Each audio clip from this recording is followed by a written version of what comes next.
My elective case presentation is over a man with a malignant pleural effusion that I saw in interventional radiology. So this is a case of a 57-year-old male who is currently undergoing chemotherapy treatment for stage 2 adenocarcinoma of his left lower lobe. His chief complaint was increased shortness of breath over the past 3 to 4 days. He reported feeling like he just couldn't take a full breath at any time. He did note that activity worsened his symptoms, but even at rest, his dyspnea was worse than his baseline, and nothing seemed to help it. He saw his primary care provider because of these symptoms, and after listening to him and obtaining a chest x-ray, which I'll show you later, they determined that he did have a pleural effusion on his left side and referred him to us in interventional radiology to perform a thoracentesis. This patient had no known drug allergies. He is currently undergoing chemotherapy and takes Zofran as needed for nausea due to his treatments, but no other medications or significant medical history. He was diagnosed with the adenocarcinoma about 7 months ago by a percutaneous lung biopsy and PET scan after having episodes of dyspnea and hemoptysis. He has no other surgical history. He is a former smoker with a 20-year PAC history. He stopped smoking upon getting this cancer diagnosis. He denies any alcohol or recreational drug use. He is currently on short-term disability from his job as a drywaller. So when the patient came to interventional radiology, he stated he felt fatigued, weak, and had no appetite, and he frequently gets night sweats. However, he is no longer losing weight and does not have fevers. He has had dyspnea at rest that worsened with exertion and a persistent cough with occasional hemoptysis, maybe 2 to 3 times a week, with just a small amount of red sputum that he reports. He does get nauseous from the chemotherapy treatments and occasionally vomits, but the Zofran seems to help. He states that he feels like all of his bones ache, but he does not elicit any pain in a particular joint and has several bruises on his extremities. He does feel more depressed and irritable with those around him, but he has felt this way since being diagnosed with cancer and denies the desire to trial any medication, stating that he works in his wood shop to help with the stress. Everything else was relatively unremarkable. After walking into the interventional radiology suite, the patient's oxygen saturation was at 92% on room air. However, all other vitals were normal. Upon physical exam, the patient did appear to be fatigued. However, he was alert and oriented ×4 with no apparent distress. When listening to his lungs, he did have diminished breath sounds on the left lower side with dullness to percussion over that area, but his chest expands symmetrically. He had no wheezing or pleural friction rubs noted. He did have a flat affect and a depressed mood while talking to him, but other than those things, his physical exam was relatively unremarkable.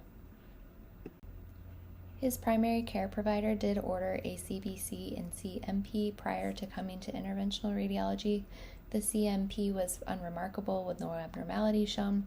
His CBC did show that he had a lowered hemoglobin, hematocrit, and white cell count.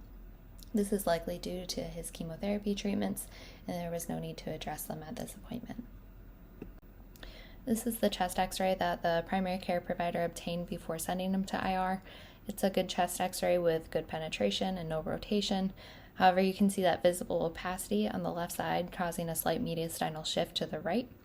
There's blunting of the left costophrenic angle, and he even has a meniscus sign that you can see with that dipping down on that left side. Other than that, though, he has no obvious bone abnormalities, and his lung markings are otherwise normal. So this is a screenshot of the ultrasound of the left pleural effusion. On it, you can kind of see that pleural reflection on that left lower corner. That black space is where the lung should be, but it's filled with fluid and some fibrinous exudate, indicating an effusion in the left hemithorax. A thoracentesis was indicated for this patient.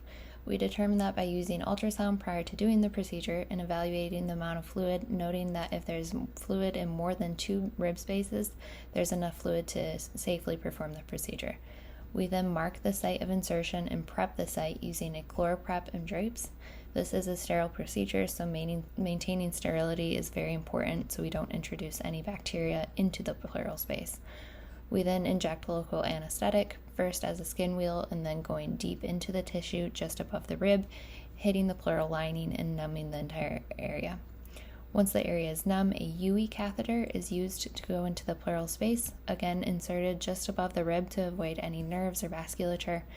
And once there is fluid draining from the catheter, it is hooked to suction and drained. This patient did not have any orders to send the specimen to the lab as we knew the cause of his effusion. The plan and continued management for this patient involves collaboration with multiple teams, including his oncology group, his PCP, pulmonary rehab, and interventional radiology. They plan to continue on chemotherapy treatments per his oncology team and getting a thoracentesis as needed up to twice weekly on a standing order for his shortness of breath. His primary care provider is going to continue watching to make sure he doesn't have any other symptoms occur, and then his pulmonary rehabilitation team is going to also work on his dyspnea. The health promotion with our patient in particular involved continuing on the smoking cessation, staying as active as possible. He stated that he walks daily, trying to eat a healthy, balanced diet, and to get enough sleep. We also wanted to stress the importance of having a support system and utilizing stress management techniques during these difficult times, continuing to work in his wood shop as he has been. We tried to discuss support groups or medications, the options, but he denied that at this time. Disease prevention for others in the future involves not smoking or smoking cessation, avoiding secondhand smoke, limiting any workplace exposures, knowing your family history, eating healthy, getting exercise, and getting screened when eligible. Eligibility for a low-dose CT is those between 50 and 80 who currently smoke or have quit smoking in the past 15 years and have a smoking history of at least 20 pack years.